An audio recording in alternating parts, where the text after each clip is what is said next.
Assalamu alaikum. Hope you're all well. Good morning, good afternoon, good evening, wherever you are. Okay, sorry for the delay. Excuse me. Sorry for the delay for starting the stream. I realized I had made a pretty big note on this topic, and I'm actually not going to go through all of it in the presentation just because I think I got too deep into some things. But I need to remind myself to do something, which is I'm going to make all of the notes which I have, which I changed in the presentations using Obsidian. I'm going to make them available on Google Drive for all of the past caravans. So all the ones that we've been through, so you can go back and read the notes instead of having to watch the actual live streams if you like. So I need to do that, and I'll make a community post once I've done that to share the link with everybody.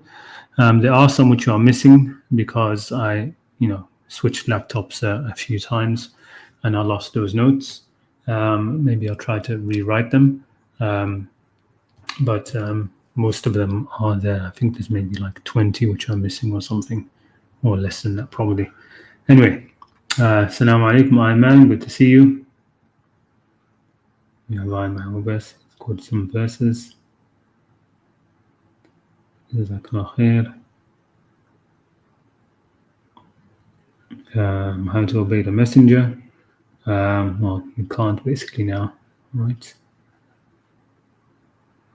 We're going to go through that. I mean, most of the people on, in sort of the Qur'anic community, they are well aware of the main argument here that right now you can't obey the messenger because you can't obey him directly. He's no longer with us, right? And the narrations, of course, are not hadiths. Obeying hadiths is not obeying the messenger.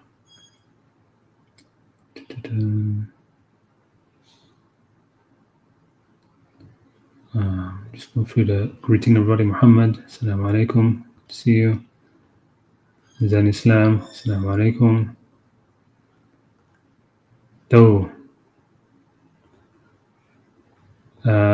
doesn't it sound strange that the people differ from each other in sects? Instead, they accuse each other of blasphemy, takfir. Happens all the time, right? And perfect dawah. Excellent. Good to see you.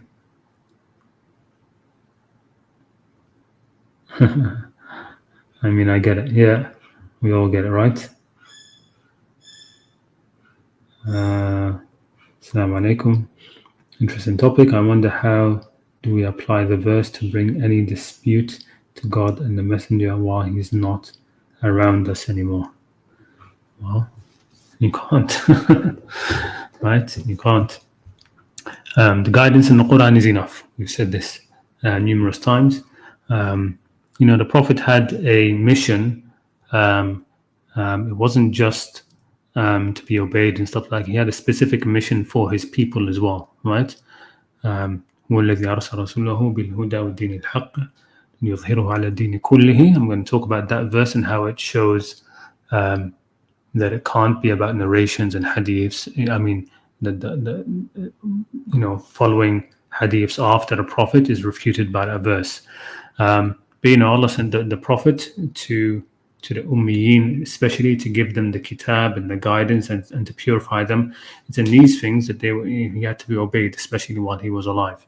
For the Arabs of his time, right? He was their messenger. But the people after him, yes, he's a messenger to all of mankind, but that comes to us in the Quran, in the shape of the Quran. Anyway, we'll go through that. Let me just go through this presentation. I should have, I wish I had more time to sort of like sort through it a bit. There's some parts of the notes I'm not going to go through, like I said, and I'm just going to leave it. Whoever wants to read my further thoughts on that, I'll sort of like talk about it briefly towards the end. Anyway, obeying the messenger. There's an important thing here, though. There's a very important thing that is often missed out, right? That obey God, ati'u Allah, just doesn't come in the Quran alone, right? Doesn't come on its own in isolation, right? The command, obey God, right? Just obey God, which would be, if you think about it in terms of, sometimes you have to look at yourself and analyze your faith in the Quran against what you wish should have been, right? If that makes sense. So I'm guessing there'd be a lot of, I don't want to use this term, but sort of like sectarian Quranists who wish that in the Quran appeared the phrase "obey Allah" by itself without "obey the Messenger." Right? If you find yourself wishing that the Quran was like that, right, then that's a detriment to your faith. Right? That's a detriment to your faith. The Quran does not have the phrase "obey God" by itself ever. It's always obey God and the Messenger. Okay? And it's always, either أطيعوا الله والرسول or أطيعوا الله وأطيعوا الرسول. I don't know if I said that twice, but the point is that either it's saying the word obey once and just says God and the Messenger, or there's obey God and obey the Messenger sort of separately. So the command to obey comes twice, once for Allah and once for the Messenger, right? But you never find just obey the Messenger, obey Allah in the Quran, right? I haven't come across that. I've tried searching through it. I've tried, when you read, I do my reading through the Quran, and I try to, remind myself to look out for certain things. I don't see that, right? If anybody, if there's a verse that somebody could point to, which has this, maybe in in different formats, which isn't, the typical ones that we'd search through, let me know. But I don't see it, right? There's no just obey God in isolation in the Quran on its own. That doesn't exist. But we do have obey the Messenger alone, right? We do have that, right? So we have, for example, this verse: "أقيموا الصلاة وآتوا الزكاة وأطيعوا الرسول لعلكم ترحمون." Okay, and establish salah and give the zakah and obey the Messenger, not obey God and the Messenger, just obey the Messenger, that you may receive mercy. Okay, so we have that verse, and there are other verses which have different formats, which the focus is on obedience to the Messenger, right? It doesn't say obey God and the Messenger. The focus is on obedience to the Messenger himself, or even maybe the Messenger is not mentioned, but it says you, right? So another example, وَيَقُولُونَ طَاعَةً, and they say obedience, meaning what? They say we are going to obey. Okay? فَإِذَا بَرَزُوا مِنْ عِنْدِكَ, but when they leave your presence, بَيَّتَ طَائِفَةٌ مِنْهُمْ غَيْرَ الَّذِي تَقُولُ. Some of them, right? Some of them spend the night determining to do other than what you say, right? They spend the night. Bayat means, spend the night, sort of like discussing, deciding to do other than what you say, right? Not what the Quran says or what Allah says. And this is, of course, something which is said, it's something which is being mentioned or commanded in His presence. And then they leave His presence, right? And they start to confer about doing something other than what He said, right? This can't refer to the Quran because, of course, the commands in the Quran are going to be, sort of like, I don't want to say present everywhere, but yes, they're going to be, you can't leave their presence, right? You can't leave the presence of what the Quran says. The Quran says something and it's there in the world, right? So it says, وَمِنْهُمْ, and then it says, of course, at the end, وَاللَّهُ يَكْتُبُ مَا يُبَيِّتُونَ, and God writes down that which they are, planning by night. فَأَعْرِضْ عَنْهُمْ وَتَوَكَّلْ عَلَى اللَّهِ وَكَفَى بِاللَّهِ وَكِيلًا. Okay, so there's a verse also in the beginning of it. It's praising the stance, even though of course it's not a real stance in who is mentioned here, but it's praising the stance of being ready to obey the Messenger. وَيَقُولُونَ طَاعَةً, and they say obedience. That's a good thing. That's a good thing. But then they act not in accordance with that. They act against that when they leave His presence. Okay, so that's an important distinction, right? It is important. So what's the reason? Well, the most basic reason for this would be that you cannot obey Allah without first obeying the Messenger, right? You can't obey Allah without obeying the messenger, for the simple reason that God doesn't command us. He doesn't command us directly. And you can make this analogy in terms of the narrations. I mean, we make this analogy all the time. The Qur'anist community we say the same thing when it comes to narrations, right? We say that we can't, giving us hadiths and telling us you have to obey the messenger. No, it's not obeying the messenger, it's obeying hadiths, right? We actually can't obey the messenger via obeying hadiths. Obeying hadiths is not obeying the messenger, right? Because they don't have that, it's not that link. But in a sort of a similar way, sort of a similar twist over here, we can't obey God without first obeying the messenger, because everything comes to us through the messenger, right? Everything that we know, all the communication that comes to us, it comes through nowhere else except via his messenger. So you obey Allah through the messenger, and that's why, that's the basic reason why there is no obey Allah in the Quran, anywhere in the Quran, right? Because we can't, right? If the verse of Quran comes down to us, obey God alone without including the messenger in that, okay, how?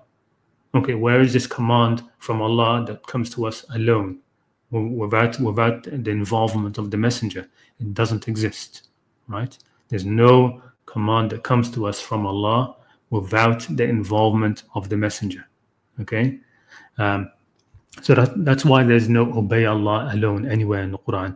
And that's why hence you have this verse which says, he who obeys the messenger has already faqad ata'a Allah, right? He has obeyed God, right? So even if we say you can obey the messenger, while he's alive, without obeying God, let's pretend you can do that, right? And maybe you can say, yes, there are situations where the messenger will command something, right? Which isn't directly a command from God.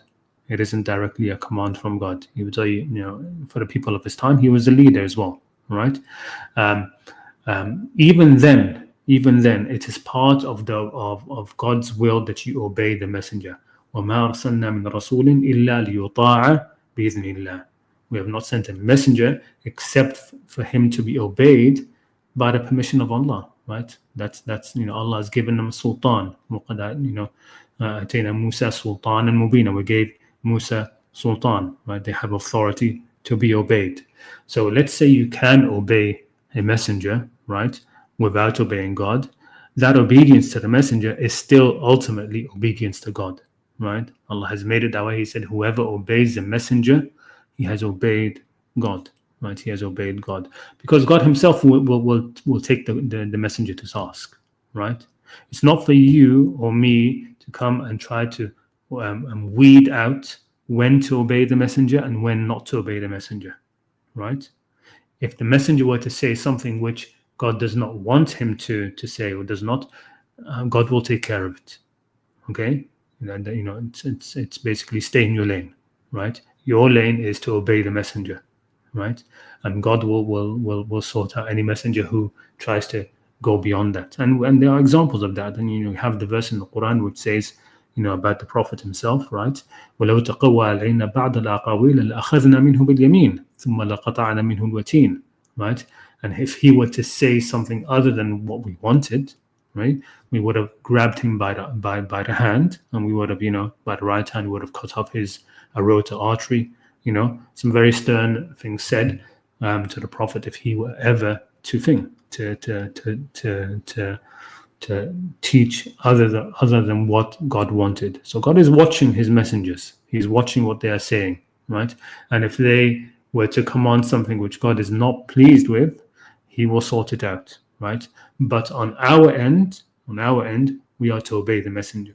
We are to obey the messenger, and it's not for us to say, okay, then this part we obey. It seems like it matches the Quran. This part, we won't obey, right? I know we're supposed to obey the messenger. If the messenger is there in front of us, you obey him, right? But now, of course, we cannot obey the messenger because the messenger is not speaking to us directly, okay? And we can only obey hadiths, or rather the narrators, right, of hadiths. That's the only thing that you can obey, right? And there is no command to obey hadiths or narrators. We don't have to obey narrators. We don't have to obey hadiths, right? They don't represent the Quran, right? There's no sort of like statement in the Quran telling us that whoever obeys hadith has obeyed the messenger, which is of course what the scholars of hadith and Ahl hadith, they want to push that upon us. They want to say that whoever obeys the hadiths, they have obeyed the messenger, and that is not true. Or whoever obeys the narrators, they have obeyed the messenger. That is not true. We do not have to follow that, right? We cannot, right? A narration is just not like a living person in front of you who understands the situation, right? And who maybe can ask you a question about, about your situation even more so, right? So a narration just comes to you and tells you do this, that, or that, right? A real messenger in front of you might tell you before telling you to do this or that, might be aware of a certain situation regarding you or in the world or in the environment, and just say, ask you for certain clarification, right? Is this the case or is this the case? Or if this is the case, then don't do it this way, do this instead. You have that living presence, right? You have that living presence. The narrations just don't have that, right? The narrations are not the messenger. Okay, what about obey Allah and obey the messenger? You can also argue that the phrase obey God and obey the messenger, used as evidence for obedience to the messenger as separate and extra from obedience to God doesn't work, because in the Quran there is no command to obey God alone, right? So when people say ati'u Allah wa ati'u Rasul, i.e. that obey Allah means obey the Quran, and obey the messenger means obey narrations, well, that, the former doesn't exist.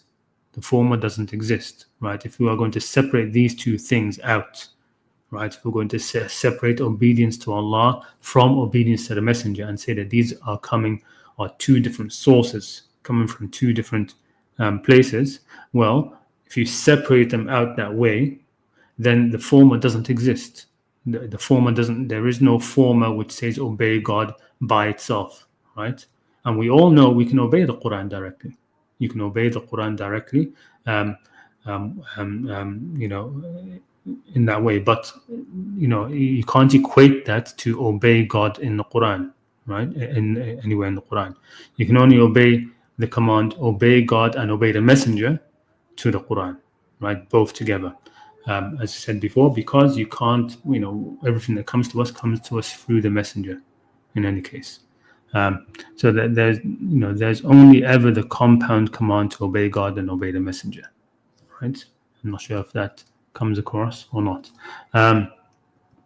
Another example here of one of the verses which has obey God by itself, and this is a pretty key verse. I mean, I'm going to come to this verse later again, but this verse says, قُلْ أَطِيعُوا اللَّهَ وَأَطِيعُوا الرَّسُولَ, obey Allah and obey the messenger. So it's got both at the beginning. فَإِن تَوَلَّوْا فَإِنَّمَا عَلَيْهِ مَا حُمِّلْ وَعَلَيْكُمْ مَا حُمِّلْتُمْ. Now it's transitioning. So if they turn away, then upon him, who's him? Well, it's the messenger here. Upon him, مَا حُمِّلَ وَعَلَيْكُمْ مَا حُمِّلْتُمْ.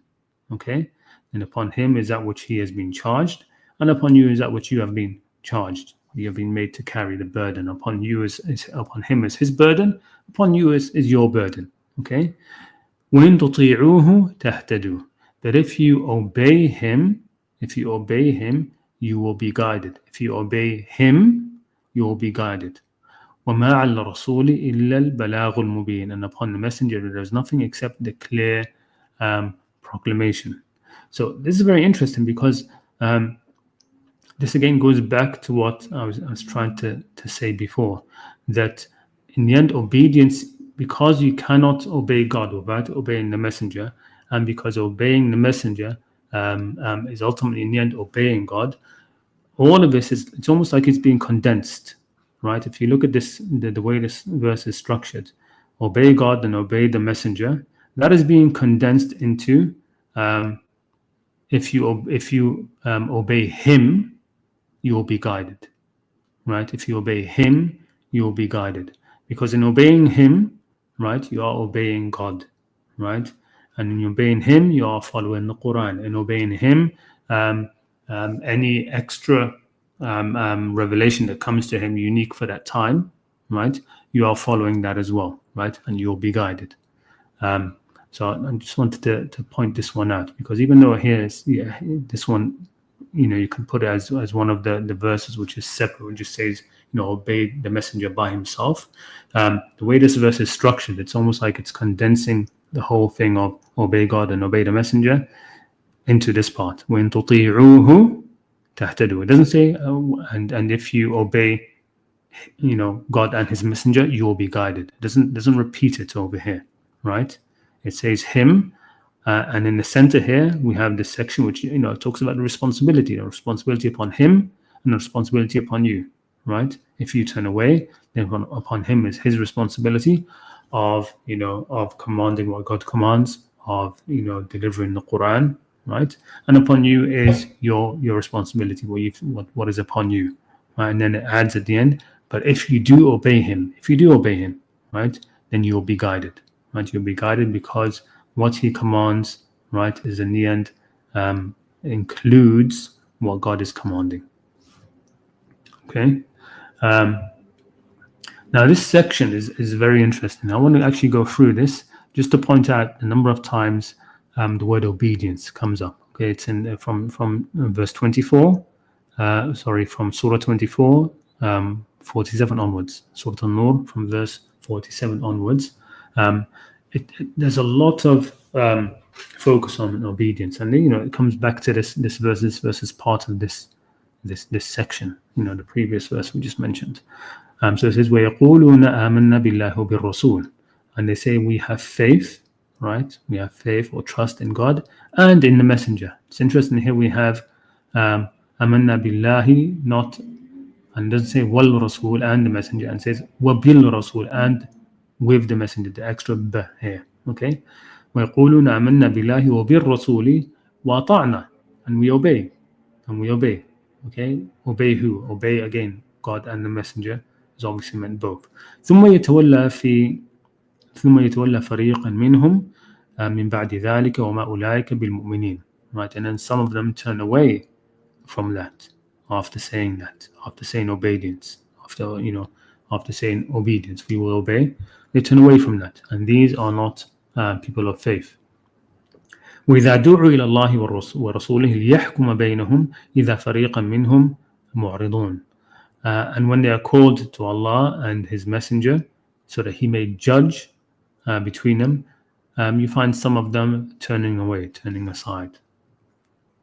And it says, when يكن لهم الحق يأتوا إليهم مذعنين. But if they have the right, if the right is theirs, if they are in the right, they come to it promptly, rushing.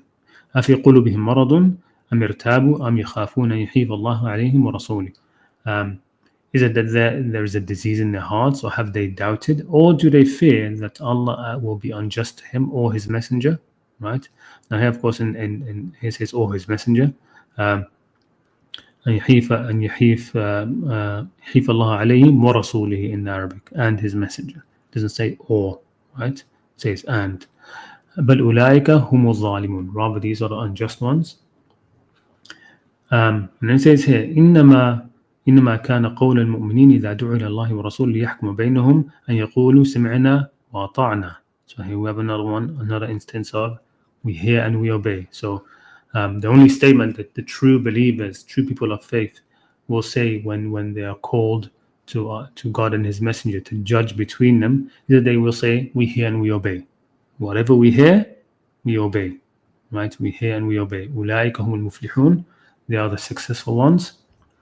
ومن يطع الله ورسوله ويخشى الله ويتقه فأولئك هم الفائزون. And whoever obeys Allah and His Messenger. So again, we have another instance of obedience, right? ومن يطع الله ورسوله ويخشى الله. But here it says, of course, the fear, the awe is only for Allah. It's not for Allah and His Messenger, right? It's only for Allah. ويتقه, and has taqwa of Allah. فأولئك هم الفائزون. They are the faizun. وَأَقْسَمُوا بِاللَّهِ جَهْدَ أَيْمَانِهِمْ لَيْنْ أَمَرْتَهُمْ لَيَخْرُجُونَ. And they swear by Allah, their strongest oath, that if you, the Messenger, Muhammad, if you ordered them, they would go forth. Right? لَيَخْرُجُونَ.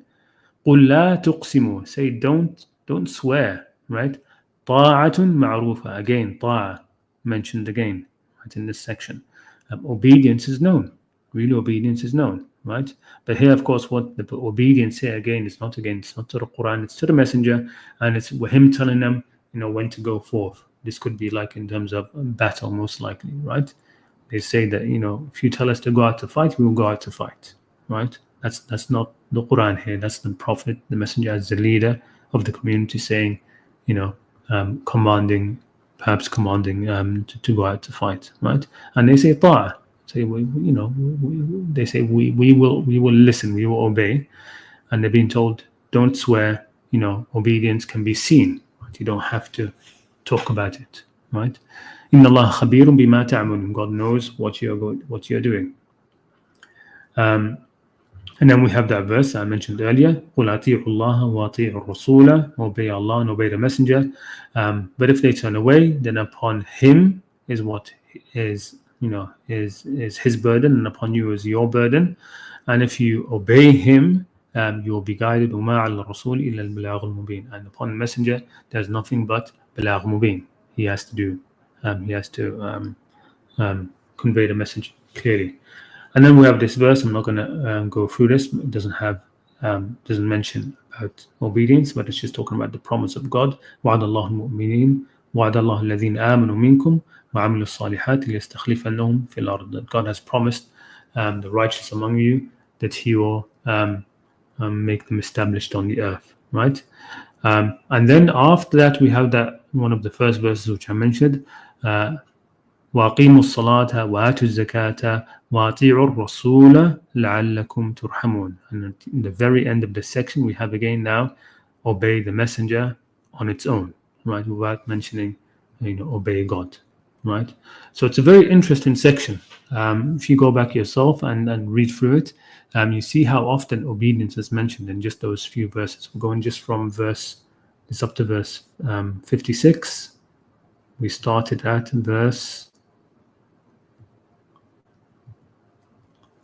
from verse 47, right? From verse 47 to verse 56, about 10 verses. 7 out of them mention the word obedience, right? And in the very last one, it says this verse.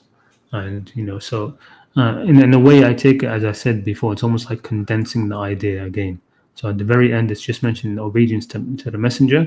And that's going to be it includes obedience to God, because whoever obeys the messenger has obeyed God. It's almost like the summary. I wanted to mention a section here, but I didn't get around to it. But that there's a concept in the Quran which needs more looking at. But it's man had Allah wa Rasuli, right? So the Quran mentions a few times. There's another one which is man shaq Allah wa Rasulihi. And there's one which is man had Allah wa Rasulihi. I'm talking about the latter. Had Allah wa Rasulihi, it's talking about hudud. So we know hudud is the limits, right? The limits. And so there are a number of verses in the Quran which talk about those who usually, it seems to be reference to the hypocrites, who try to make limits for God and His messenger. What does that mean? It means putting a limit for what God can do, what God can't do. Giving God like a parameter to work within.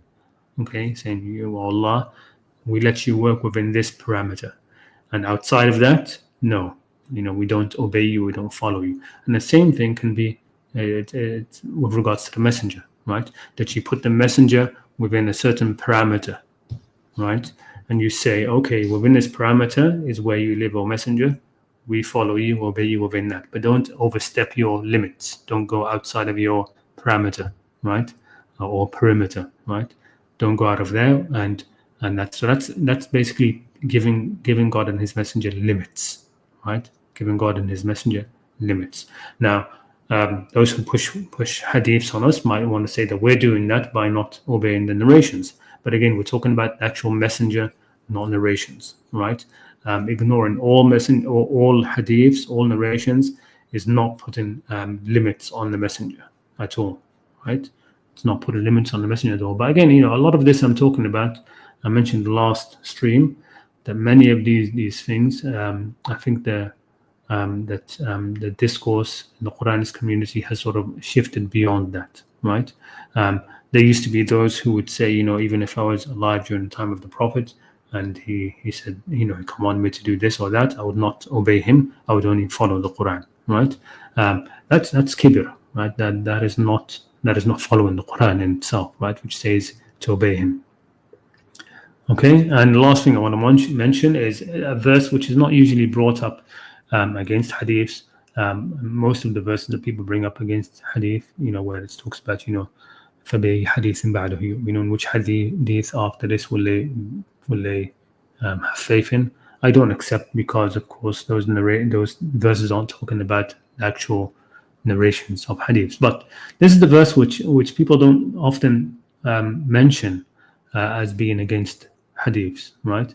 But it says, هو الذي أرسل رسوله بالهدى ودين الحق ليظهره على الدين كله ولو كره المشركون, right? That he is the one who has sent his messenger with guidance and the religion of truth to manifest it over all religions, although they who associate with others with Allah dislike it. So now, if the deen that Allah has sent through the messenger is going to be manifest over all adyan, right, all around the world, then that if the narrations and hadiths were central to that happening, then the Prophet would have had to have had that written down. The narration would have to have been preserved and been sent with the Quran. Basically, they would have to go out, go forth and be manifest over all the other religions, not just through the Quran, right?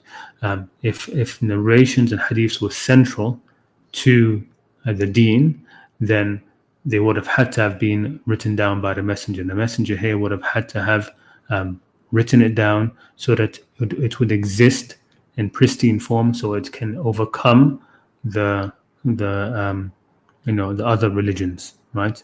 But that isn't the case, right? Then the case is that the Prophet only brought the Quran and was only careful about the Quran. He didn't have anything else written down and preserved, okay, other than the Quran, because the Quran by itself, after his passing away, would be enough to overcome and to be manifest over all other religions.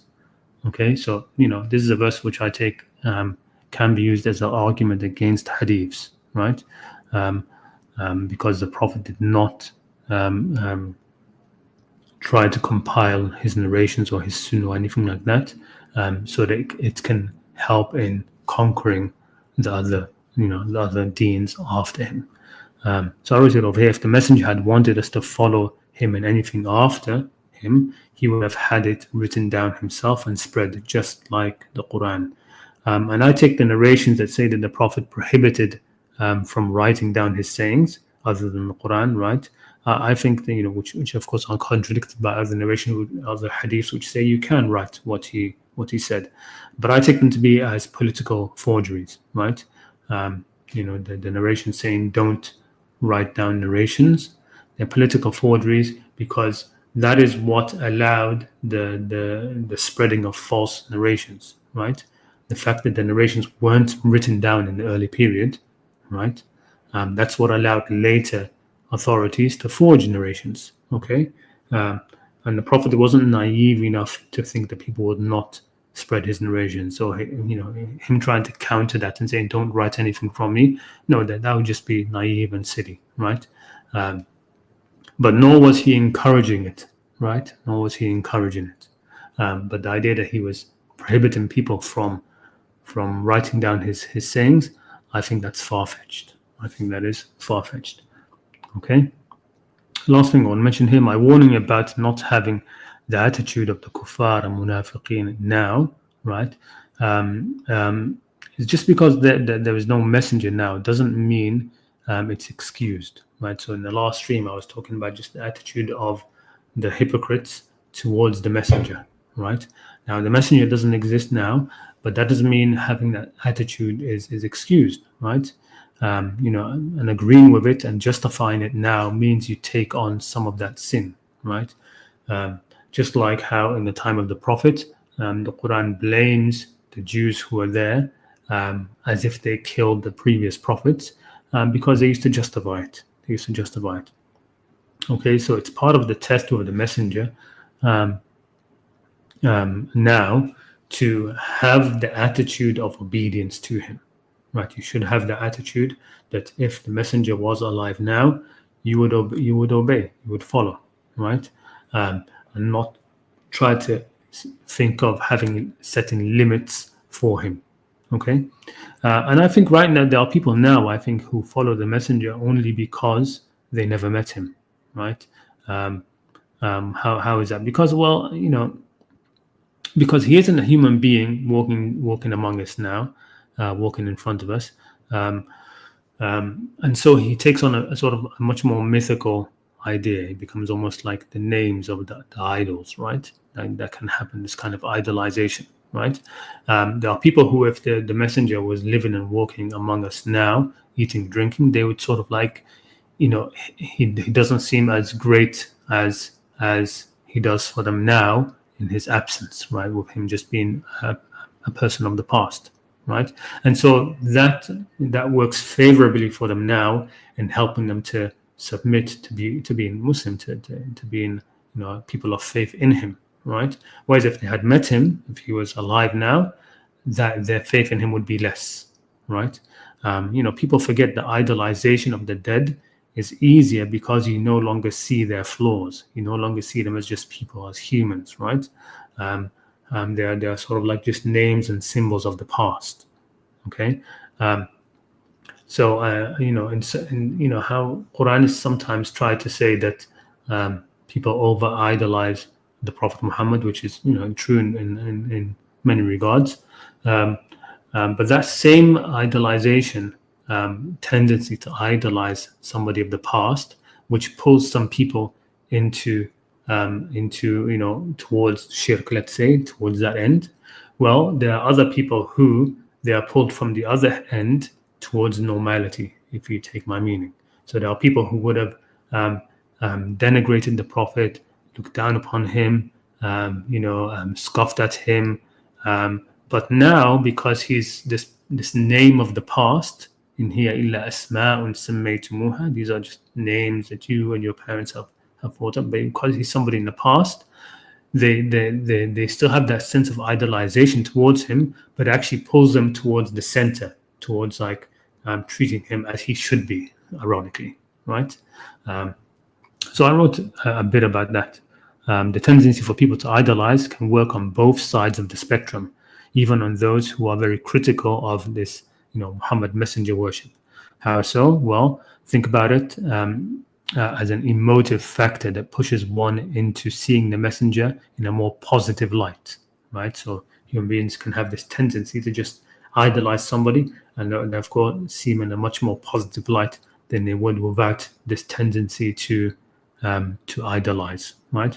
So we'll say this, a person like that could be neutral, right? So somebody who would think badly of the messenger, but add this idolization factor to him, and now he thinks well of the messenger. Whereas somebody else who sort of would normally just see the messenger as he should be, but now add this idolization factor to him, and now he gives the messenger a higher status than he should, right? So you can have this tendency pulling you much worse, sort of to the right, or starting you off from the left and pulling you towards the center, if you take my meaning. Anyway, I wrote a bunch of stuff about that here, which I'm not going to go through, and I'll end there, I think.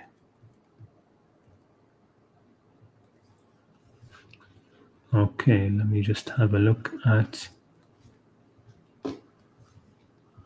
the chats. Or if anybody wants to come on now, you're more than welcome.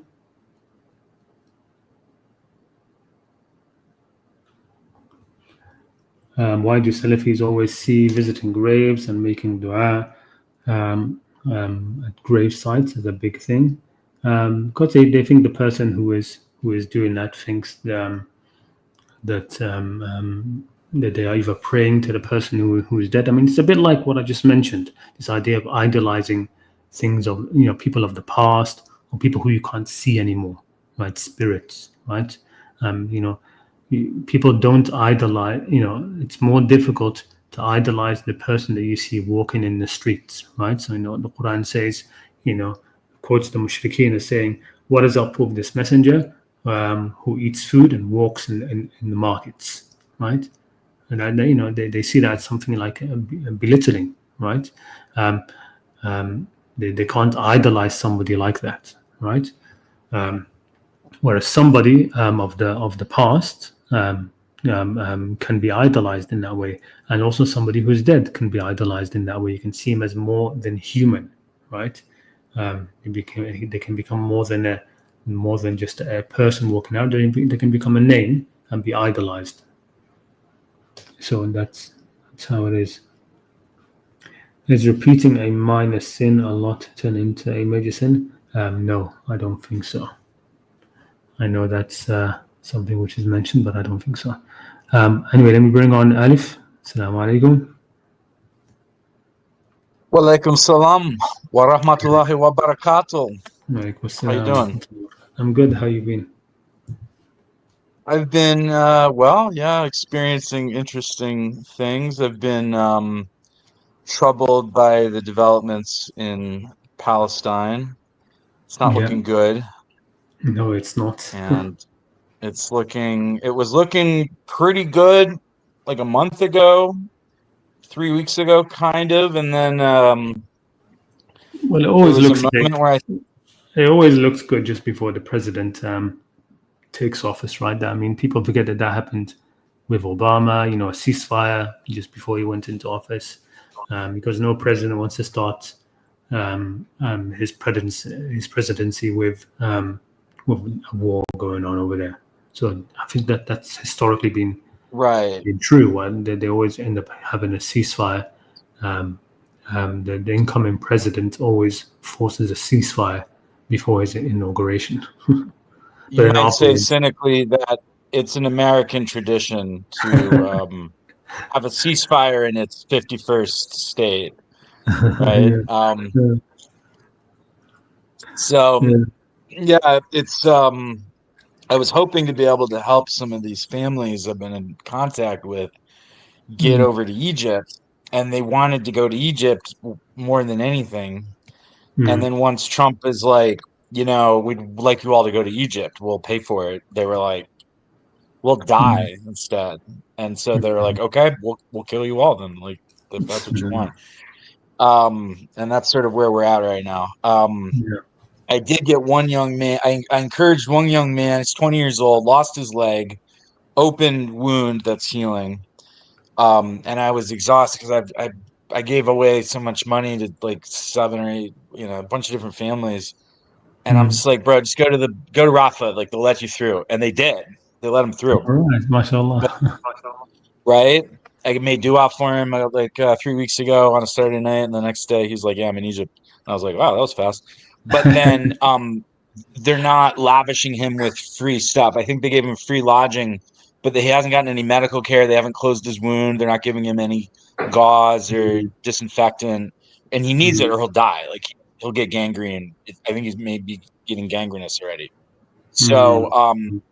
if you would like to host one fundraiser, I think maybe we should try to raise a few grand for this guy between, a couple dozen people, all obviously contribute since I'm Yeah, yeah. proposing it. Um, and he has That, raised some money, but it's kind of like just enough to keep him fed. He mm, needs a couple of G's to get the surgical closing and the ongoing treatment. And then later maybe we can get him once we've insured his medical care is stable, no gangrene and whatnot. mm, Um, we'll get him maybe an artificial limb, inshallah. yeah.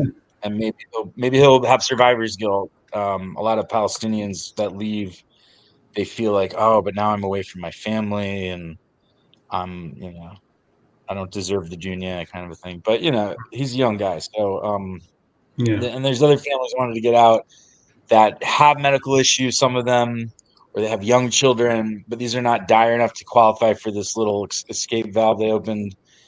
And Mm, Blinken's going over there on Wednesday. to try to negotiate an extension, because otherwise they're going to start massively bombing again on Saturday, right? Pretty much, like they're licking their chops to do it after like Hamas. I have really come to hate Hamas, though. This is where I get with everybody. We'll jump into the subject matter, but I had to get all this off my chest.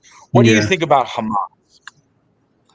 Well, I mean, I see them as just a resistance fighter, resistance for group fighting. The idea, I know that some people say, look, Hamas, they're fighting, but then they just bring in so much destruction on them, on the people in Gaza and in Gaza and the rest of it. But you know what? Just sit down and die. And you know the issue of this is you know, blaming the victims, right? In the end, if you put it that way, instead of blaming the aggressor who is doing the genocide, you end up blaming the resistance fighters. So no, I have no problem with Hamas. I mean, I don't. The thing is about it, I don't have all of the information, right? I mean, I don't know the situation very well, but I know that they're resistance fighters, and I think that it's legitimate, of course, for them to fight armed resistance against their occupiers.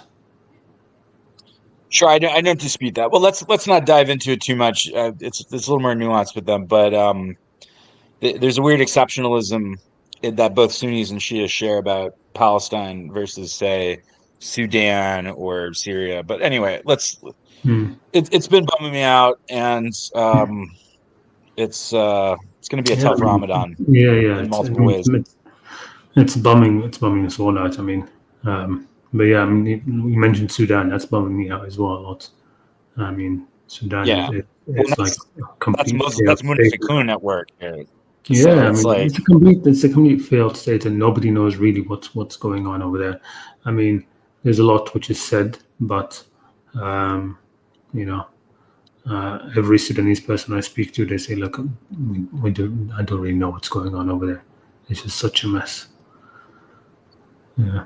Anyway, go ahead. So, well, anyways, so last time on the Taburats, I was. You know, I've been in this community for a little while, and this synonym argument is mainstay. And generally speaking, I do think it makes sense to have a tafsir of precision. But what you presented actually plays to that. It would say Risala if this, you know, Rasul equals the Quran argument were correct, right? At any point, even once. Yeah.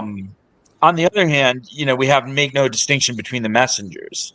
So this Muhammad alayhi salam messianism that we see in Sunni Islam, or perhaps Ali messianism in Shia Islam alayhi salam, is maybe gulul. But I think what you just said about the gulul is sort of obedient people go into the gulul and disobedient people get pulled to a healthy ground by the gulul culture around these people. It was an interesting point.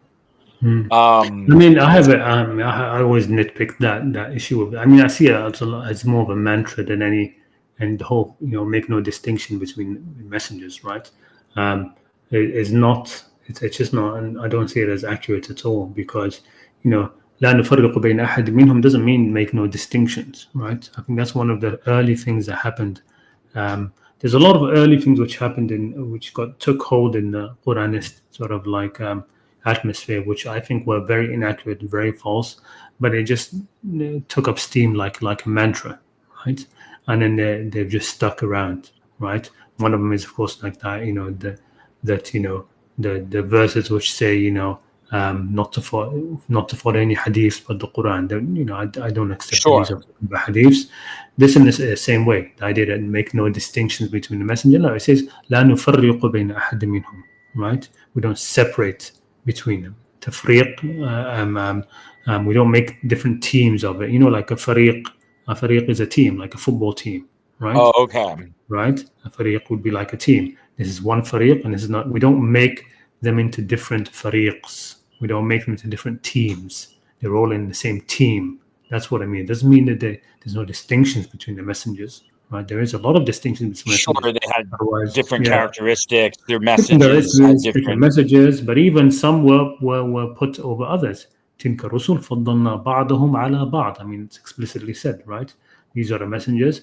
We preferred So some one over of the others. three times in the Quran where this comes up, it then goes into Jesus, sallallahu alaihi wasallam, and it's like, Jesus is canonically in the Quran a divinely engineered superhuman with miraculous powers that are, of course, borrowed from God, but or derived from God. But so it's like, obviously there are a bunch of people who do galul on Jesus, right? Yeah, yeah. Called Trinitarians. And there's a billion, and there's about as many of them as there are Sunnis, maybe more. About 2 billion and some change. So it's a salient point. It's also kind of hinting that maybe this is the highest ranked of the Rasulim, which is a point that gets lost. Yeah, it could be. I mean, so for example, there's also Allah says ulul azmi min ar-rusul, right? Those who have azm from the messengers. That's making distinctions between them. So are there messengers which have azm and messengers which don't? Yes, right. The verse is showing that, right? So have patience as those who had real determination from the messengers had determination, right? That's what the verse is being told him. Yunus, for example, didn't have that azm, right? He left his mission for a while, right? And then God took care of that, right?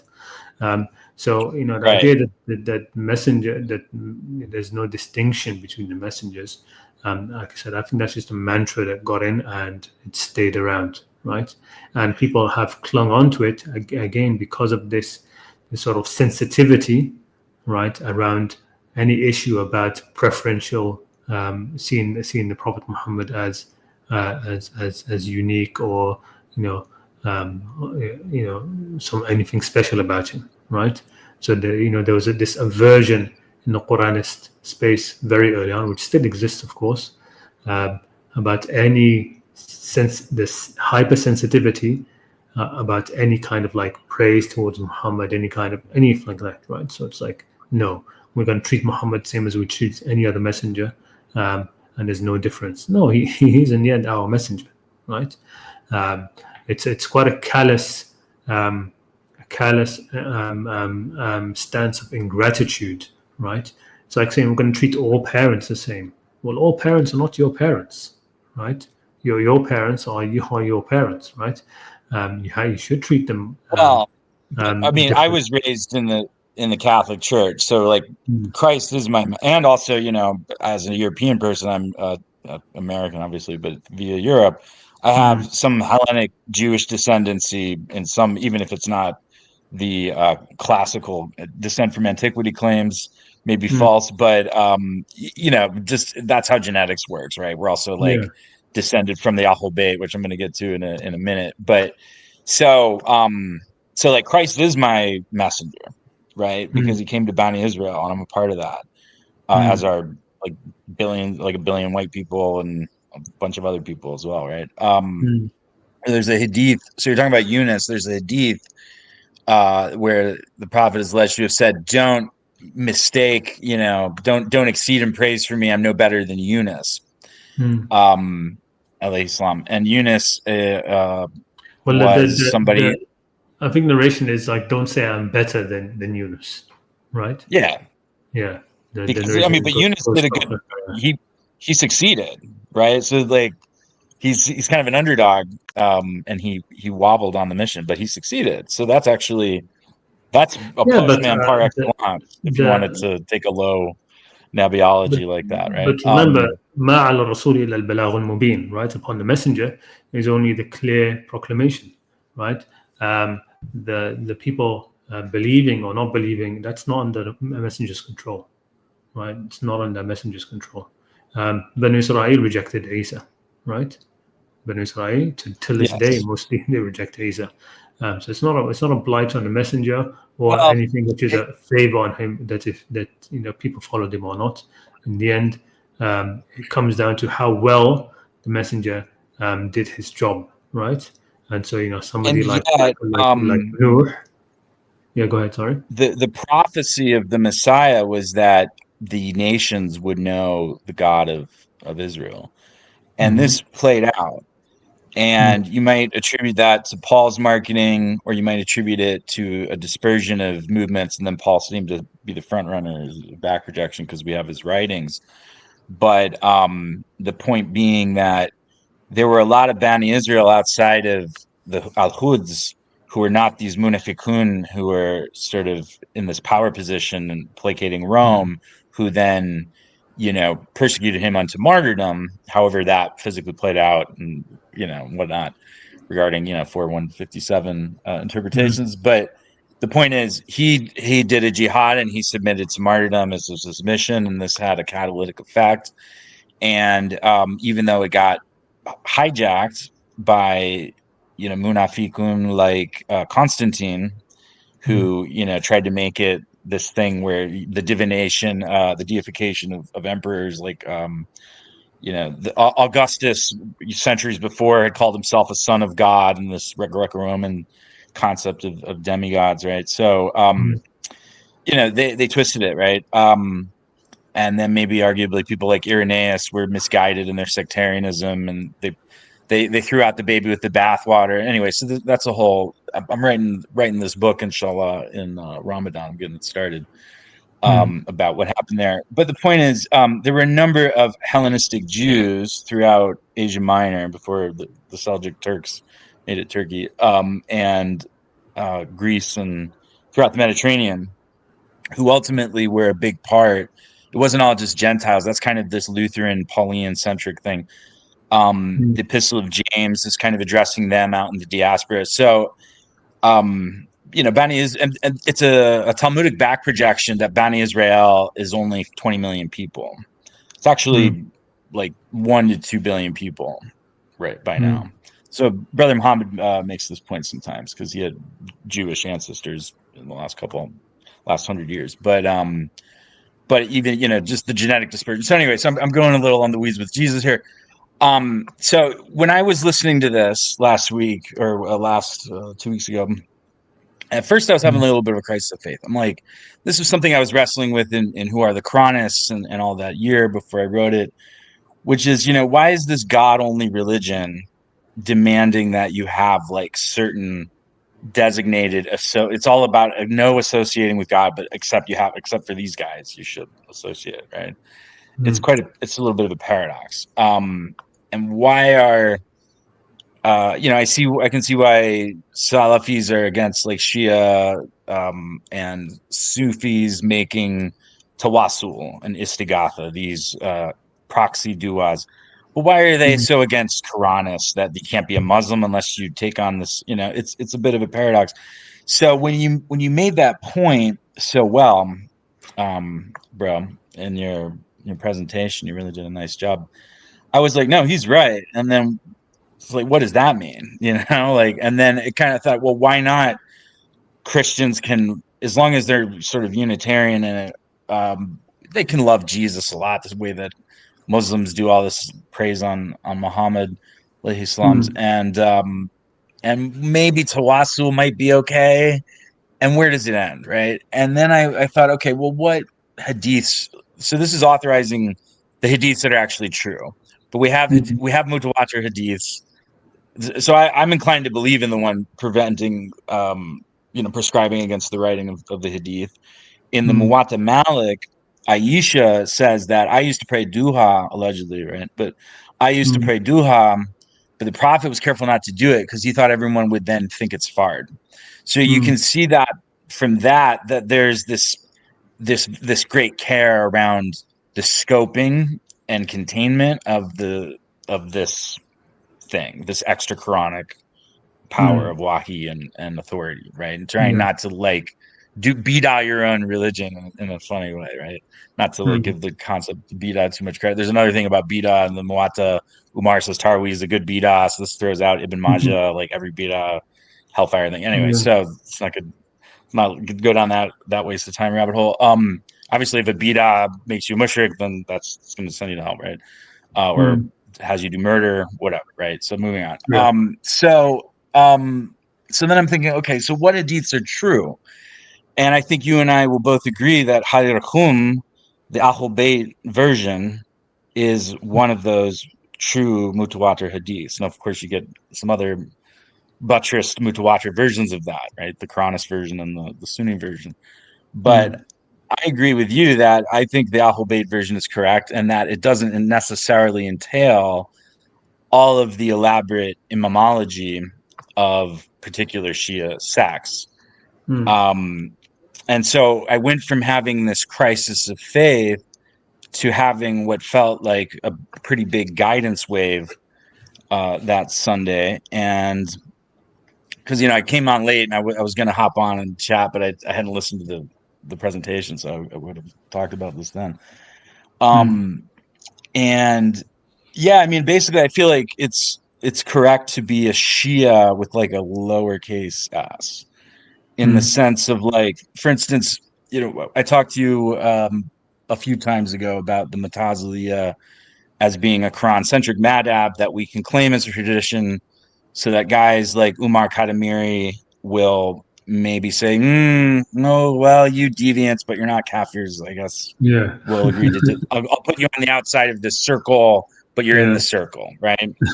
And then it's sort of like, well, that's just, there will be nothing to take them away from the guidance once it has come to them, paraphrasing the Quran, Huzubillah Shaitan Rajim, except for their insistence to follow the sunnah of the Alaween, those who came before them, right? So this, in a way, is a little bit of an idolatry. We're pandering to these Jahili guys. Well, I mean, he's kind of a smart guy, so we're pandering to these people. So we can say, no, but we're not like those. We're pandering to their dogmas. Yeah. But then on the other hand, what I learned from a Zaidi account that I follow, and I like how Zaidi is like, oh, you can be a Shia and you don't have to be all into, like, there's all these super powered imams. It's just like minimalist Shiism. But I don't like how it can go all over the place, and you can have Taliban-esque Zaidis like the Houthis, which is, I think, a modernist mutation. So anyway, I don't vibe with their particular imams, but the Mutazili, Wasil ibn Atta, who founded the school in Kufa. So in addition to taking from Ibn Masud with the Kirat and the Ala Nabi Tashahud and a few other things, Ibn Wasil ibn Atta was sort of the faqih primogeniture of the school, and he studied under Al-Hanafiya ibn Ali, who was the son of Imam Ali alayhi salam, from another brother from another mother. So he's not a Fatimid, he's not directly descended from the Prophet, he's a Hashemite. And so in the Abbasid, so there was a time where Sunni and Shia weren't quite as sharp. Obviously, Umayyad did a job of it, but they were not as sharply drawn.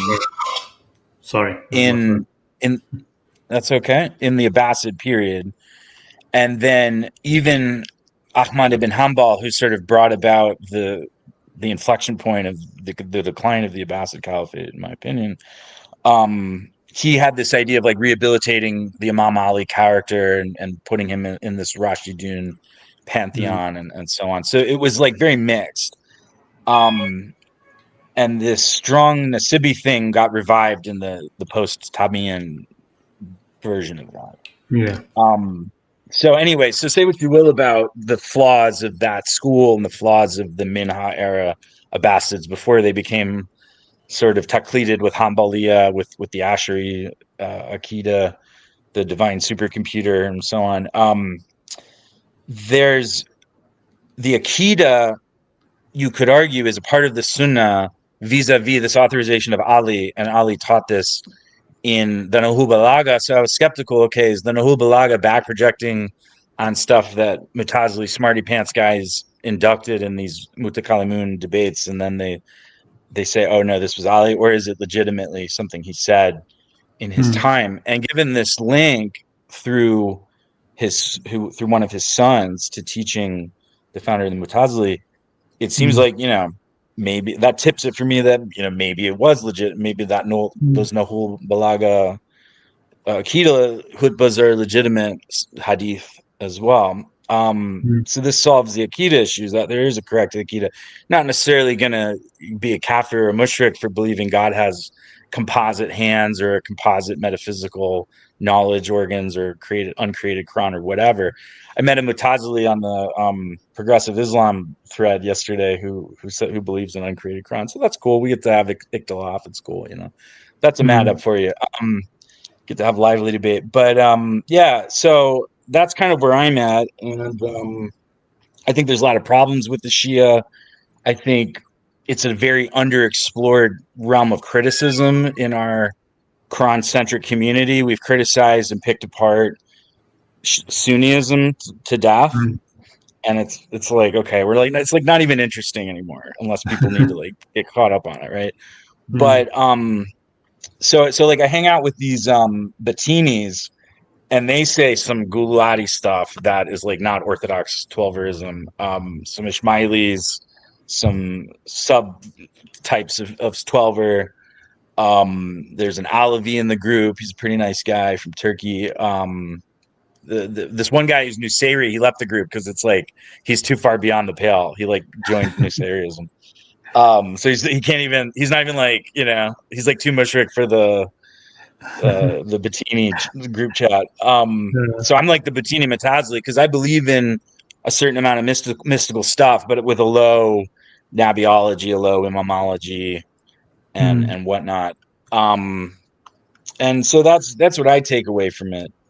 And beyond Akida, the asul of being a reasonable person about religion, and maybe you don't have to make fatwas as liberal as like Mufti Abu Layth, right? So this is where I think a Madabi approach can delineate from like Islamic modernism, which is too much just easily recontextualizing things, and maybe you condone fisk.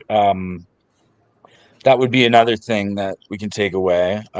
That's a little bit cooler than the Ash'ari Usul. Although the Ash'aris and the Maturidis are upon it, but they justify all this horror and misguidance and covering the Quran, in my opinion. Yeah, so that's my spiel. That's what I took away from it. I mean, yeah, I mean, I think that it's fine. I mean, the thing about it, what I see from what you're saying, it's a very reasonable way to go about it. You're just basically looking into the heritage of the past and trying to follow threads which would be the most, on one hand the most reasonable, and on another hand, trying to find something which has a lineage as well, right? Something where like basically, as they say, school of thought. People have been in their schools together and thought things through, right? And they've come out with something which seems reasonable, right? And you can take from that, and it's the point is just not to let it what's the word? Not to let it stagnate and not to let it fossilize, right? Until it becomes unwieldy, right? Because especially when you take something which is from very, very long ago, right, and you try to just bring it forward into this time, if you don't sort of like just not update it, but sort of like be a bit more, let it be a bit malleable, then it just starts to get sharp. The edges of it start to become too sharp, and it just cuts you up. You have to let it just be a bit malleable, enough that you can, it will make sense for you now, because the things that people fought through in the past, a lot of them can apply now. A lot of it can apply now. The interesting thing about what you said about the Zaidi school and the links that you mentioned about that, I'm the Zaidi books are actually the most authentic books, sort of in terms of the fiqh books. They're the ones which are closest, because Imam Zaid, he wrote a lot of the things himself, right? And so it's actually, it's actually a lot of the Zaidi primary books, they were written by the Imam himself, as meant to be as like properly fiqh books, so the musnad that he had, the narrations that he was in his musnad, these were things which he put together himself, right? Very different. For example, I mean, people could say that about Imam Shafi'i, but Imam Shafi'i, he wasn't really in his and in his risala, he was sort of like laying out principles more than actually giving the actual fiqh directly, right? And then you had, of course, his first and then his second madhab. Um, Abu Hanifa, of course, his madhab doesn't have as strong a founding as well. And when it comes to the Malikis, you've got the Muwatta, but then the rest of the things are come much later. It wasn't that they weren't done by Imam Malik himself.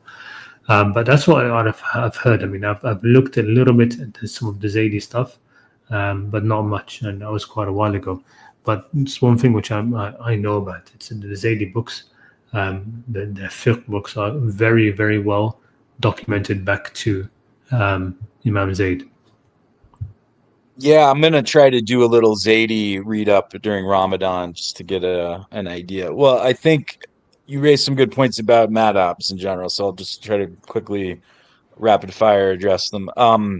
So with the Mutazili, there's a discontinuity, and this leads to a lot of criticism where people say, well, you guys want to be these soft, sort of dressed up, slightly more buttoned up modernists. But actually the classical Mutazili would be like executing people and blah blah blah, and you wouldn't because you're libs and so on. This is like their critique. Because it's actually, I think there's a lot of demand for new Mutazili fiqh in the Middle East, translating into Arabic, and in the West. A lot of people also become Zaidi, especially women. So there's a young woman in the GC who's a Zaidi. So it's a popular choice for converts. It's not actually, the actual lineage of Zaidi is very geographically constrained to a very isolated corner of Yemen, right, with the Houthis. And there isn't as much of it. I mean, even the Shia diaspora of 12ers crowding it out is not that big. So that's the downside of it, but the upside of it is you get to revise things, and you get to build on the Akida, and you get to build on the fiqh and hammer it down. And probably somebody should do. I don't know if maybe it'll be me in collaboration with somebody else, because I got too many things. I want to do an Akida book. I'm doing this Christ book. That's going to be a significant project to actually footnote it and make it a real, because it's important. This Christ stuff is important, right? Like this is like as important as, if you're taking the teachings of Christ away from the gulul and saying like this is actually part of the Sharia, that we be merciful, for example. So that's a beautiful part of it. And I need to like, but what about these writings? What about this? What about these fiqh issues that are, what about Noahide laws? That's kind of, Christian Sharia is really built on Noahide law. That's an Acts. So anyway, so I gotta make money. I got a project to launch. It's a lot, but I'd love to do it. Like I really think it's important to do it, and I think there's demand for it, and we need to make it more consistent. And then like with Abu Hanifa, because it was like, yeah, bro, I just like read the Quran and do qiyas, and like I accept 30 hadiths, right? His madhab got taqlided with Shafi so badly that by the 1800s, I forget the name of the guy, Mufti Abu Layth talks about him. This one, I think he was a Deobandi. He like kind of gated the gates of ijtihad for the madhab, and now we have these modern monstrosities, the shirk and zulm, or zulm rather, of the Taliban saying that voice is aura. This is so alien to Abu Hanifa, and it's really terrible. And then the loads of Hanafis just became Ahl al-Hadith as well. They all got influenced by them in the end. Yes. And the Malikis have this tether of the Athar Medina and the Muwatta, but they have taqlided not 80%, but maybe like 55-60% with Shafi. And then Hanbali is just like, woo, Da'if Hadith, take it literally, guys. It's, Rasulullah. So Shafi kind of paved the way for that level of like cowboy religion. So even though Shafi was so abstracted, his level of he wasn't a philosopher. Somehow he's doing logic in this Quran and Sunnah way. And of course, we believe that his logic was shirky logic that really opened the door to the downfall of the Ummah in a big way, even more than Imam Ahmad. Like, Astaghfirullah, I shouldn't even call him an imam, but whatever, that's what they call him.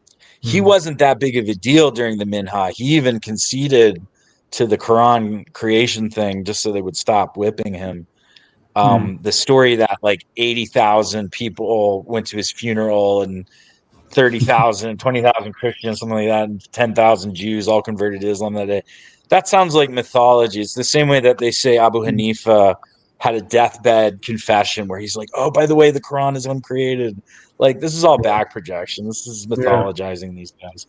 Likewise, by that same token, I'm skeptical of the hadiths from the 12er and, to be fair, Ismaili juncture, like Imam Jafar.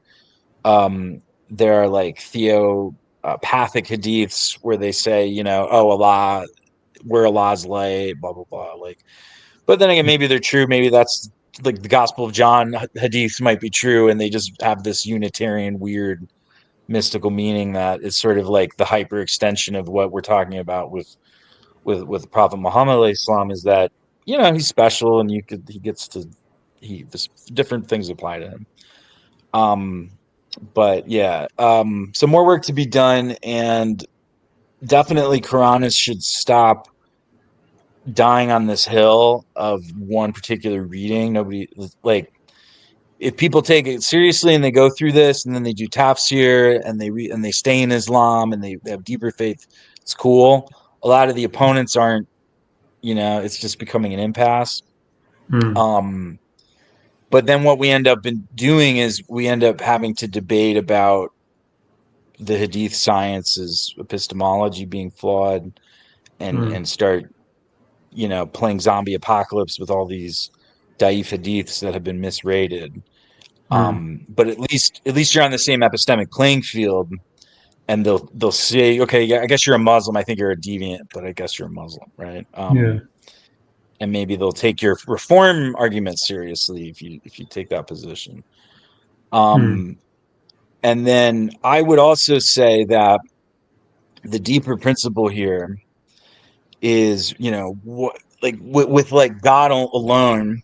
I mean, of course, God alone is the point of Islam and Judaism and Unitarian Christianity, but that the way the one and the many, the transcendent, distant God versus the agentic intervention in history works is through angels and human messengers. And this is why the Quran is so strongly motifed consistently. There's not even one little chink in the armor to say Risala in a pure textual sense, which is kind of a modern idea from information technology, making that seem more obvious because that's how we experience it. But most people heard the Quran in Tarweeh prayers in the tradition, right? De facto, it's an oral tradition, even though there's a mushaf around.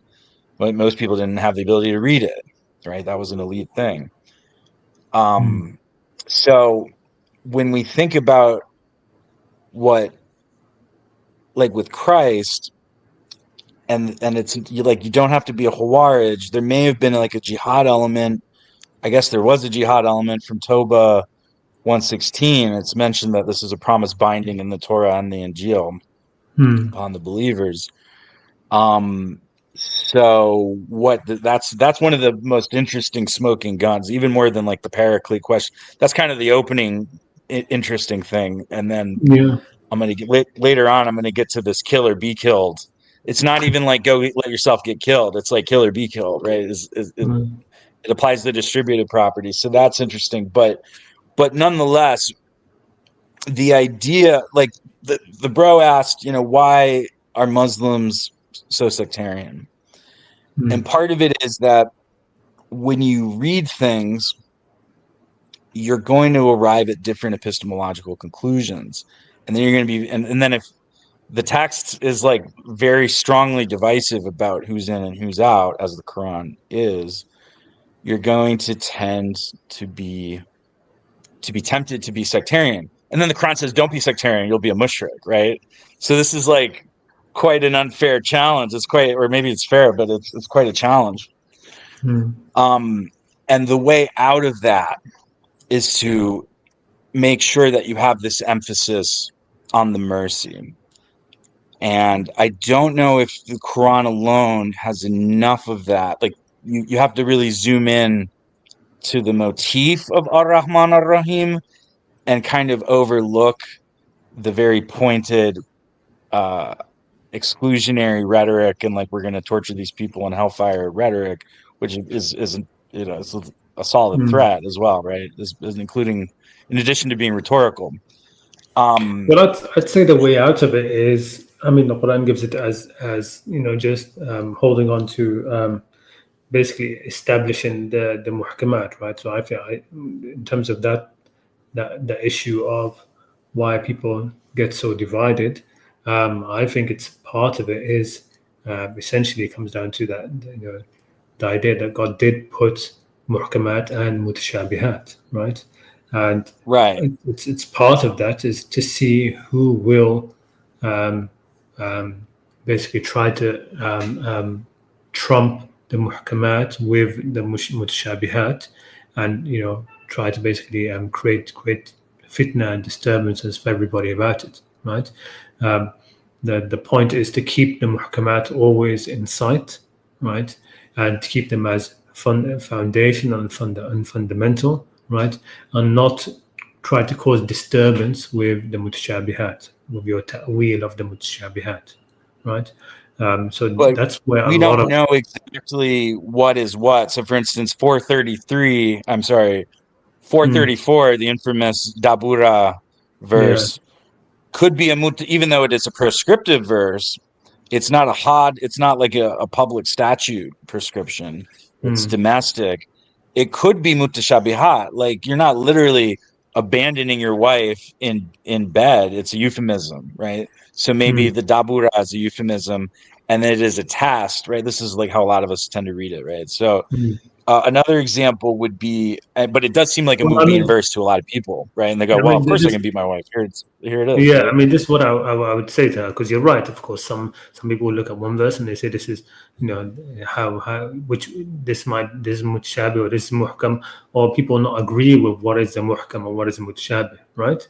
But the point is, in the end of the day, you have for yourself an understanding of something which you consider to be muhkamat, right? And let's say somebody else doesn't agree with what you see as being a muhkam, right? Well, now you can automatically just put that, okay, then fine, it's one of the mutashabiyat, and you don't try to make it, like you said, not the hill that you die on, right? Um, I Yeah, think everybody who will look through the Quran and just start to have a baseline of just think about what could be muhkamat, what could be mutashabihat. I think a little discussion on that will go a long way to allow maybe perhaps 90% of the verses which we can agree on are muhkamat, right? I mean, even the word muhkamat, we're talking about ahkam, right? Things which have hukum, which have judgments in them. Um, and it says hunna ummul kitab. This is the basis of the book. Even again, it comes down to carefully looking at the wording being used, right? So even the verse talks about it's al-kitab, right? Anzal alayk al-kitab. The kitab in the Quran is the prescriptions, right? So for example, we'd all agree that كتب عليكم الصيام كما كتب على الذين من قبلكم. That's muhkam, right?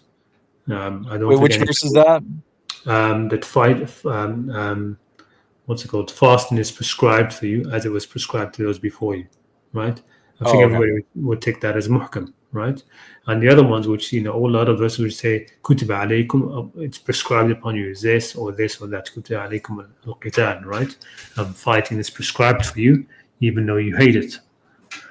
So you have, I think, a bit of discussion on that between people who, before they even start to have intense disagreements over different verses, they could actually just start laying the groundwork by saying, okay, then let's agree on some of the things. Is this a muhkam verse or is it the same mutashabih verse, right? And then the discussions could go forward, and it could alleviate a lot of the disputes, or at least not make them so intense that they start to, takfir and call it on blasphemers or whatever, right? Well, and there are a number of issues that I wish the Quran was more explicit about in that way, right? And also when it says fighting is prescribed on you, this is one of the thorniest verses in the Quran because it opens the door to 1400 years of jihad against whom and what context and so on, right? And this is relevant to like the way Hamas has like non-combatants being killed and so on, or the sectarian wars. But anyway, so, but this is kind of my point, is that we need this like softer guidance, and that this is actually this is a hujjah of God's love for us, rather than necessarily a paradox that we have to trip on. Is that there is some continuity. So the Ismailis believe that their modernist imam with the yacht, and he bans polygamy and makes hijab optional, and Hajj, he'll go around and you can visit him for Hajj instead of like getting stampeded to death every year, paying Saudi financiers profits and so on. That this is an example of that. Now, Ismailis may be a little bit too much for me, but they're almost like Catholics and with a little Hindu mixed in, but it's something. And another example of what you're talking about is the hands thing, right? So the Quran says it can be mutashabihat, so you're not a jami kafir, as when they want to sectarianize within Al Sunnah, these Athari guys, they'll say stuff like that to Asheris. No, you're allowed to say, well, no, it's a metaphor for just God has agency, right? God can do things. But anyway, so it goes on, and we've covered that before. And this is why the Prophet left the Ahlul Bayt in addition to the Quran, and he said that one is weightier than the other. So I'm pretty sure that's the Quran and not the Ahlul Bayt. That's weightier, right?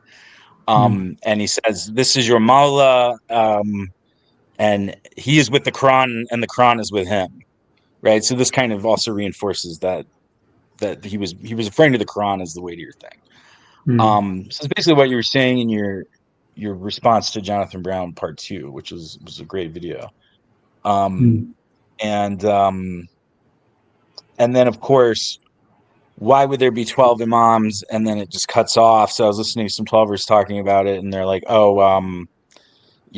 basically they kept getting killed, and God is like, okay, I've enough of this mercy of the imamate. They don't deserve it. I'm going to put this one in occultation until the end times. So then we get back to this very idea, is that they're putting that on the Mahdi, that they're waiting, right? And then the Al Sunnah osmosified that. The Ismailis have their living imam. They got a younger, more handsome guy now. The Aga Khan IV died. There's the breeding program. I got to say, it has having like a more handsome guy who's like really fit and his beard's trimmed and he's wearing like a good robe. I'm like, maybe it's like tempting me to become Ismaili. It's like you can feel the gravitas. But like they're like really like they don't have maybe God's going to damn them to hell because they're doing shirk somehow. But like maybe it's not an authorized signal of God's authority as this extension would argue, but and irrespective of that, maybe they have some funky ideas in their Akida. Not the Neoplatonism so much. That's fine. Like Ibn Arabi believed in that. I don't think I don't believe in it. I'm Mutazili, but it's fine. But whatever. Anyway, the point is, the proof is in the pudding that these people are like not dysfunctional psychos. I know one who is kind of a little bit, but he's an ex-Salafi, so he's like a Salafized Ismaili. I'll send you his Twitter if you want to follow his account. He's interesting. But anyways, so it's not Balam the donkey. What's it called? Yeah, Balam. Yeah. When you said that, I was like, I think I know who you mean. He tried to talk me out of marrying a Muslim woman because he said they're basically all like bad mothers. And I'm like, well, surely not all of them. Like, I can see how there's truth in what he's saying. He's from that culture. He grew up in Algeria, I think. So I definitely took some insight in it.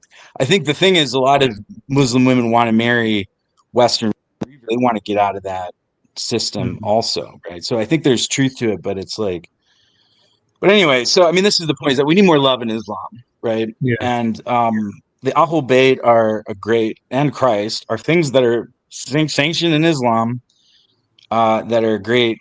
Love I and agree with spirituality. that. Yeah. And I wish more people. So, like for instance, in And Sunni Islam, you have the Sufis, and they so is all the Sufi. Yeah, exactly what you're just saying. Yeah. So is the right. Sufi edge of And it. Yeah. this used to be the thing. So this is Allah saying, okay, whatever. They killed all these different descendants of Ali. Turns out I didn't have like an all or nothing specific. There's no like inheritance. It's just kind of like, get the newer, right? And so Sufi masters like, okay, I'm going to say like Surah Ikhlas 1,000 times in the middle of the night and pray a lot of tahajjud, and then they start up tariqas, and then they resist the French in a sort of Gandhi-esque way, but Muslim Gandhi, right? And that works. And then maybe not. Sometimes it's also violent, but whatever. The French had it coming.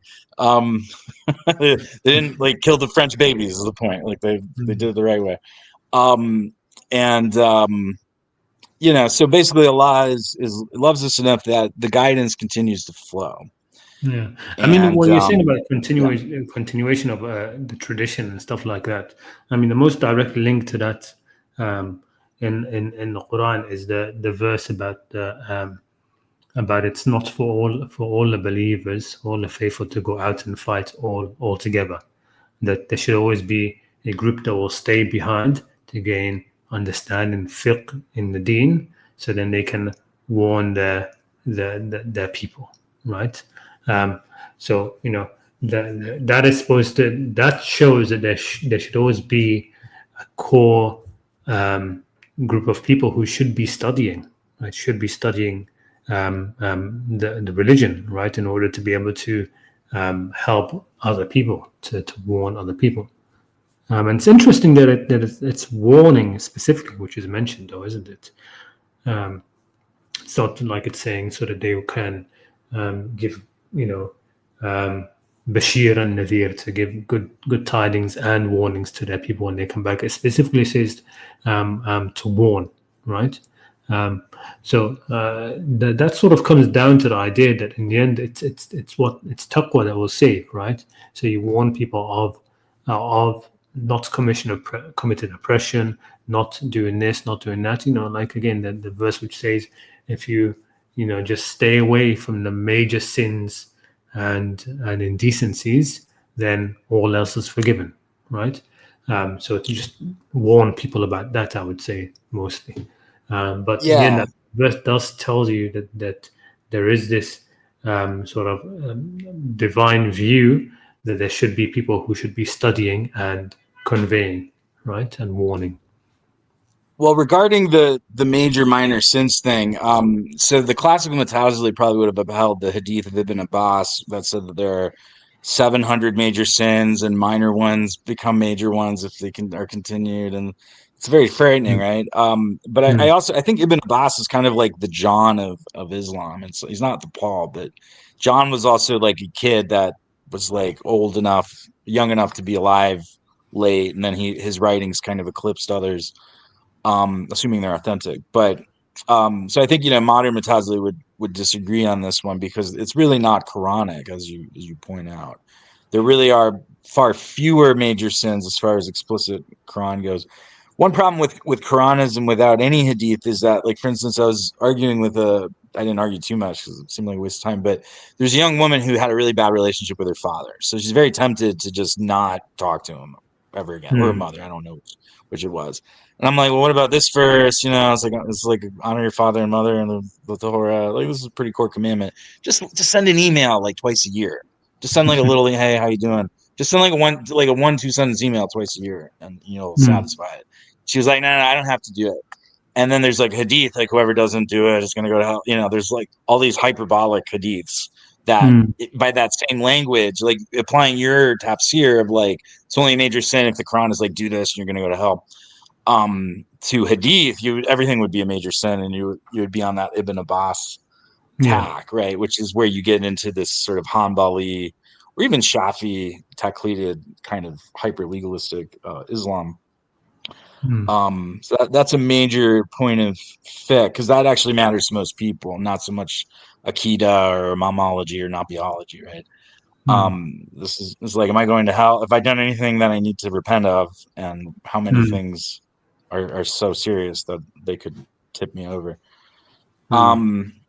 Well, okay. I think I'll wrap it up if you have any closing thoughts.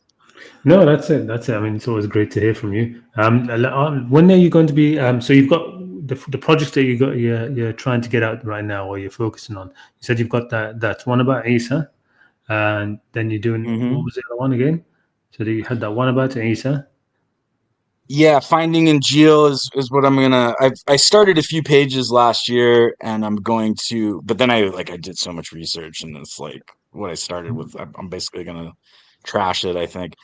So yeah, I'm gonna restart it during Ramadan, and then probably over the rest of the year try to get it out. And it's gonna be free. I just want people to read and benefit, and for it to probably this time maybe I'll be able to make Hajj, and I'll show my face, and I'll do more interviews, because this I really want to do a work of scholarship, Yeah. and actually move this puck forward, and this question of obeying the messenger and making no distinction. And then people put Muhammad Islam first because he's last, right? The first will be last. It's kind of like that. So it It that seems way, to be logical. honest. What's that? I said I never thought of it that way. Yeah, I just stumbled onto that little ditty, but it seems logical enough. However, I do think it's incorrect in that we actually need to be applying the same epistemology that we apply to Hadith to New Testament and to Tanakh as well. But that's that's its own book, which is obviously with the genocide and with the Israelis, their religion is cutting the book of Joshua, Numbers 31 out, and there are a few Psalms as well. Though there's an infanticide celebrating Psalm, and Samuel 2's Davidic mass murders of whole towns just to cover it up, he's a CIA guy. That stuff is not in the spirit of the Quran, I think, right? The Quran doesn't say anything like that. But it is an argument of silence. So I don't know, right?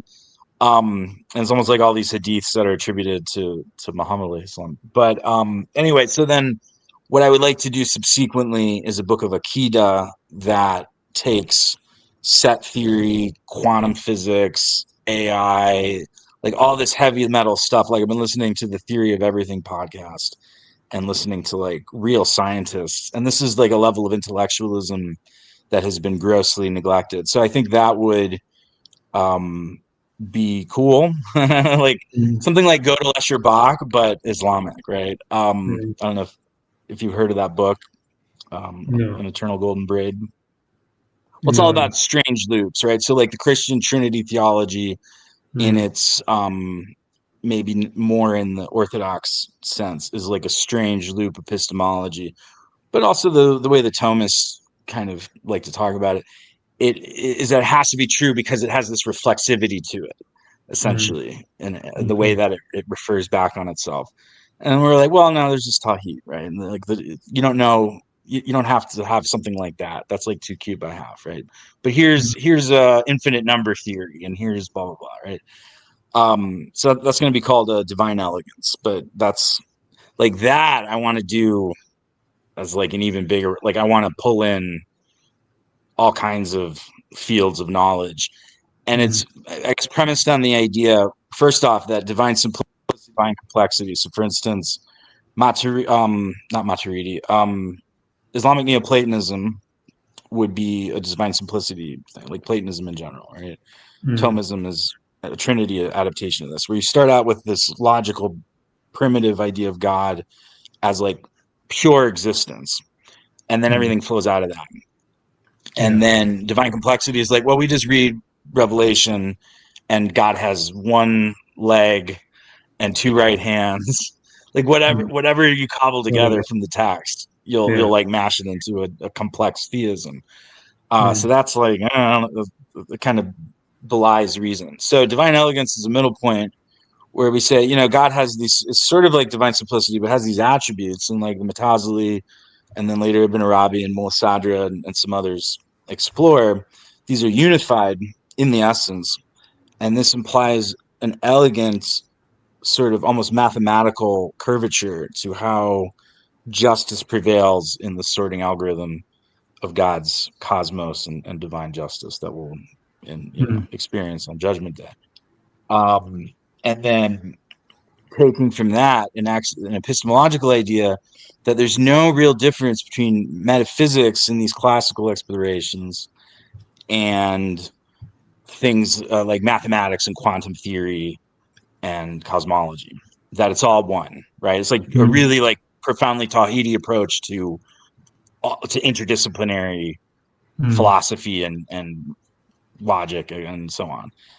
So this would be like a truly Mutazili, like 21st century Mutazili Aqidah book, because it's like Al-Kindi was a Mutazili. He invented cryptography, right? Now we've got cryptocurrency as a possible tool in making the Ummah independent of these Kufar empires and their money, their riba money, for example, right? So why, like, let's keep going with this. So inshallah, it's like this big. Sounds like a big project.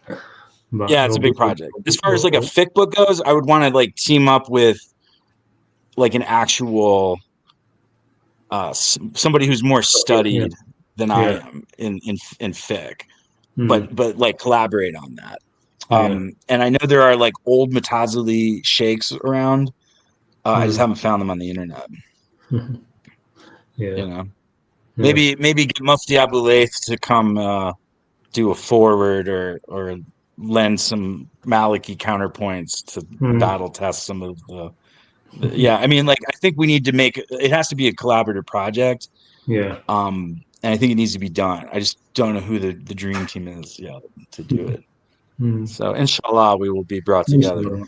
Inshallah, Ameen. All right. Well, thank you, man. Yeah, no, brilliant. Thank you for coming on as always, man. And I went more than 5 minutes. Perfect dawah. I'm sorry. No, too much. Was it perfect dawah? All right, Khaled, it's been a blessing. He was, and now okay, no problem. All right, cool. All right. Alaikum assalam. Alaikum assalam wa rahmatullah. See you again soon. Inshallah. Okay. I think we'll wrap it up. There was another question over here, but I didn't get it. And what about Surah Al-Tahrim, verse 1? Suhail, what exactly are you asking about here?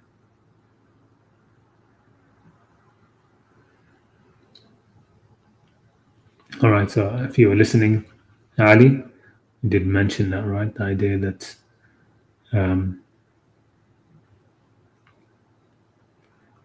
committing many minor sins doesn't make it major at all.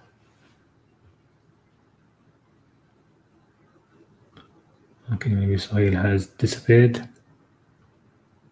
So I think I'm gonna wrap it up over here. Okay, thank you so much for attending, and Assalamu alaikum wa rahmatullahi ta'ala wa barakatuh.